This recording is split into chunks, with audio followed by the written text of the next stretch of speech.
నమస్కారం. నేను మీ అడ్వకేట్ కోటంరాజు వెంకటేష్ శర్మ. చట్టం ఏం చెప్తుంది? సాధారణంగా యుద్ధం అనేటప్పటికి బాంబులు, విమానాలు ఇవే గుర్తొస్తూ ఉంటాయి. కానీ ఇప్పుడు కాదు. ఈ యుద్ధం వెనుక భారీ ఆర్థిక ప్రయోజనమే దాగుంది.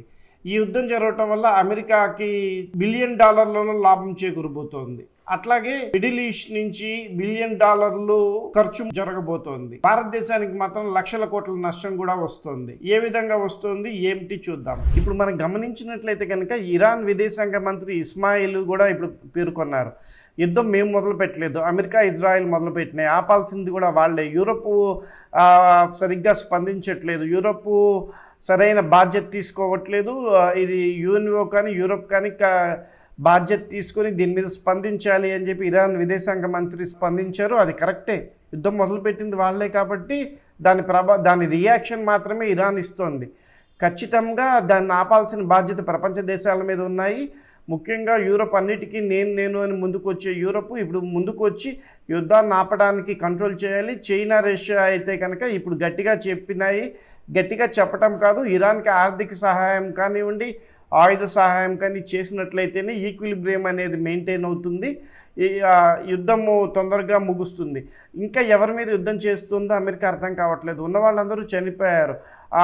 మెయిన్ వాళ్ళు ఎవరైతే ఆయుధాలు వేస్తున్నారో, మరి ఒక గొడుగు కింద జీవించేవాళ్ళు ఆ ఇంటి పెద్ద లేనప్పుడు చేయనప్పుడు పిల్లలు చెల్లాచెదురవుతారు. ఎవరి ఇష్టం వచ్చినట్టుగా వాళ్ళు ప్రవర్తిస్తారు. మళ్ళీ వాళ్ళందరినీ గొడుగు కిందకి తీసుకొచ్చే బాధ్యత ప్రపంచ దేశాల మీద ఉన్నాయి. ఒక దేశంలో సరైన చట్టం అమలవుతూ ఉన్నట్లయితే చేస్తున్నట్లయితే కనుక దాని చుట్టుపక్కల ఉన్న దేశాలన్నిటి మీద కూడా ఎటువంటి ప్రభావం చూపించదు.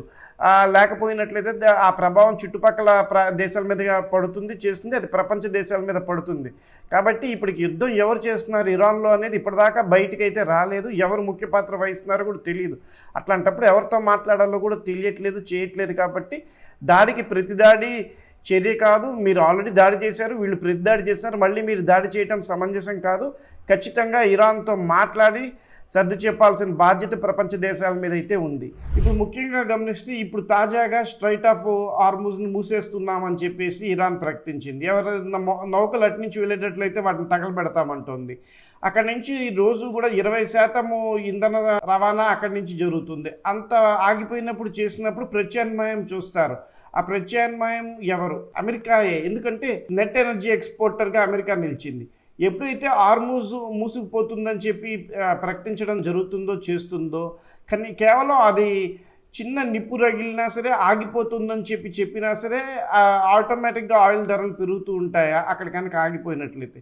అట్లాంటిది ఇరాన్ ఇప్పుడు మొత్తం మూసివేయటమే జరుగుతుందని చెప్పి ప్రకటించింది. దీన్నే వార్ రిస్క్ ప్రీమియం అంటారు. దీనివల్ల లబ్ధి పొందేది అమెరికా. ఎందుకంటే నెట్ ఎనర్జీ ఎక్స్పోర్టర్ కాబట్టి ప్రపంచ దేశాలన్నీ కూడా ఇప్పుడు అమెరికా వైపు చూడాల్సిన పరిస్థితి ఏర్పడింది. దీనివల్ల అమెరికాకి గణనీయంగా లాభం వస్తుంది. అంటే యుద్ధం జరిగినా లాభమే, స్ట్రైట్ ఆఫ్ హార్ముజ్ మూసేసినా అమెరికాకి లాభమే. ఏ విధంగా చూసినా సరే అమెరికాకి లాభమే జరుగుతోంది. అటు రాజకీయంగా కూడా తన సంతోషంని తీర్చుకోగలిగింది, రాజకీయంగా కూడా తన ప్రాబల్యాన్ని చూపించుకోగలిగింది ఖమేనీని చంపేయడం వల్ల. అంతేకాకుండా ఇప్పుడు ఆర్థికంగా కూడా ప్రయోజనం పొందుతోంది.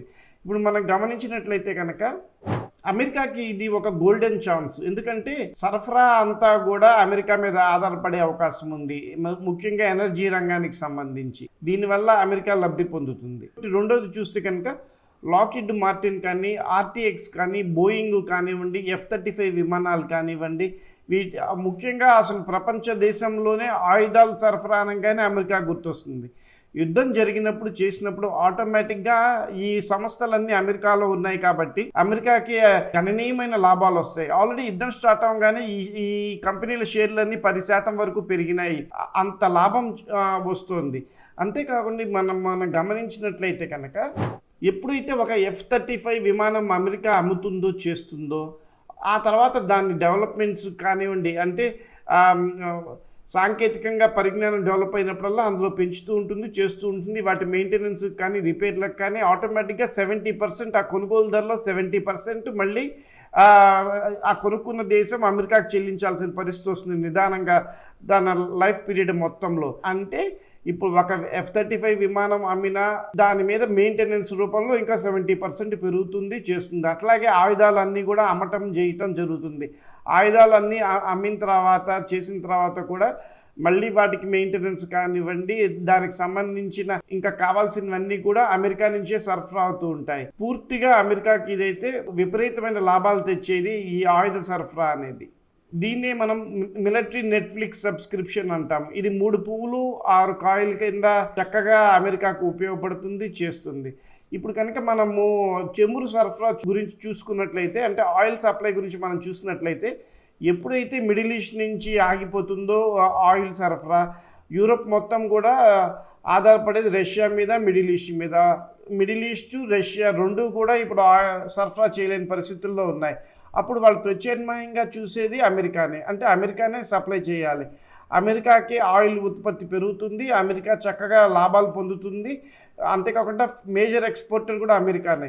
ఆయిల్ సరఫరా ఇక్కడ ఆగిపోవటం వల్ల అక్కడ లబ్ధి పొందుతూ ఉంటుంది. అంత గణనీయమైన లాభాలు పొందుతుంది. అంతేకాకుండా మనం ఇప్పుడు గమనించినట్లయితే, ఎప్పుడైతే డాలర్ విలువ పెరుగుతుందో ఆటోమేటిక్గా $150 వెళ్ళినప్పుడు చేసినప్పుడు డాలర్ ఇంకా ఎక్కువగా స్థిరపడుతుంది. డాలర్ స్థిరపడినప్పుడు అమెరికా ఎనర్జీ కంపెనీలన్నీ బిలియన్ డాలర్లలో సంపాదన మొదలు పెడతాయి.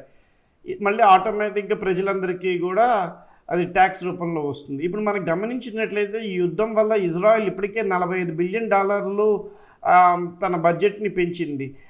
ఎప్పుడైతే ఇరాన్ దాడులు చెందుతుందో ప్రతి దేశము కూడా యూఏఈలో ఉన్న అన్ని దేశాలు కూడా ఇప్పుడు వాళ్ళ డిఫెన్స్ బడ్జెట్ని $50 బిలియన్ నుంచి $100 బిలియన్ పెంచినట్టు చేస్తున్నాయి.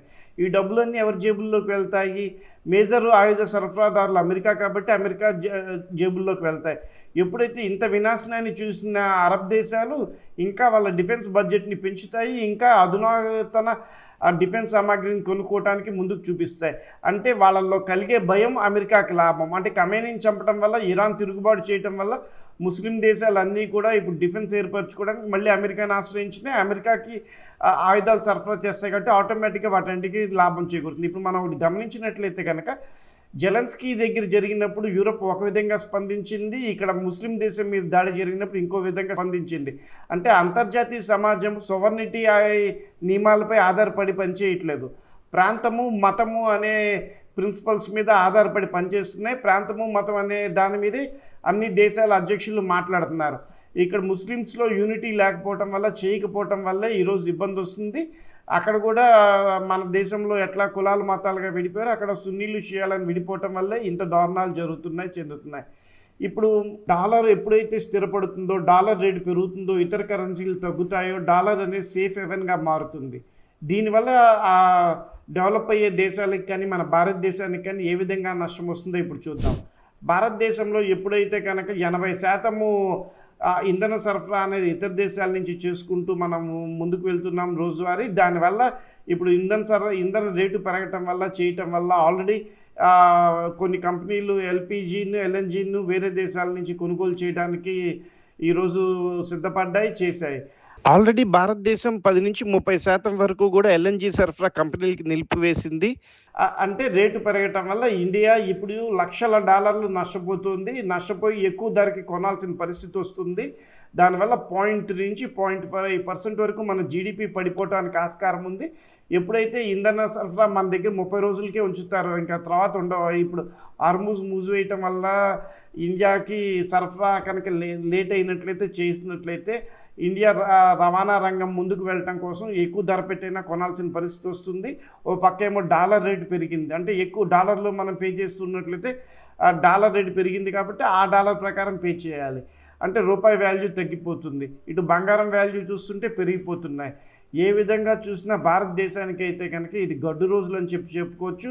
అక్కడ జరిగే యుద్ధం వల్ల అమెరికా లాభపడుతుంటే ఇండియా మాత్రం బాగా తీవ్రంగా నష్టపోతుంది.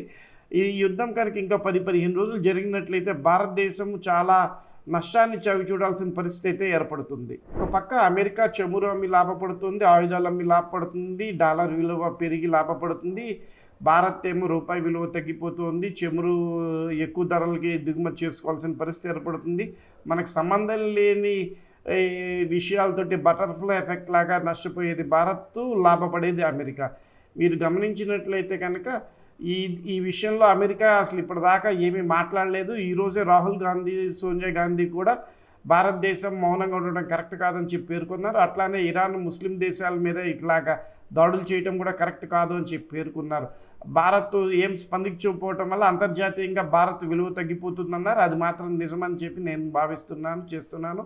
మేజర్ దేశంగా మనం ఎదగాలి, చేయాలి అంటే ఇంపార్టెంట్ విషయాల్లో మనం మాట్లాడాలి. ఖమేనీ లాంటి ఒక వ్యక్తిని చేసినప్పుడు సావర్నిటీని దెబ్బతీసే విధంగా ఉన్నప్పుడు అతిపెద్ద డెమోక్రసీ అయిన ఇండియా మాత్రం ఖచ్చితంగా దీన్ని ఖండించి తీరాల్సిన పరిస్థితి ఉంది. ఈరోజు ఈ దేశానికి జరిగింది, ఇంకో రోజు ఇంకో దేశానికి జరుగుతుంది. ఇట్లాంటి అంతర్జాతీయ నియమాలను ఉల్లంఘిస్తూ మనుషుల్ని చంపటం, అది కూడా రాజీ పేరుతోటి, రాజీకి రెడీ అయిన సమయంలో ఖమేనీని హత్య చేయటం అంటే రాజీ ఏ విధంగా ముందుకెళ్లాలని వాళ్ళందరూ కూర్చొని చర్చించుకుంటున్నప్పుడు జరిగిన విషయాన్ని ఖచ్చితంగా అందరూ ఖండించాల్సిందే. మనుషులు ఎవరైనా ఒకటే, అంతర్జాతీయ చట్టాలను గౌరవించాల్సిన బాధ్యత అన్ని దేశాలకి ఉంది. ముఖ్యంగా బలమైన దేశాలు, అమెరికా వంటి దేశం అయితే ఖచ్చితంగా పాటించాలి. నేను మీ అడ్వకేట్ కోటంరాజు వెంకటేష్ శర్మ, చట్టం ఏం చెప్తుంది. జై హింద్.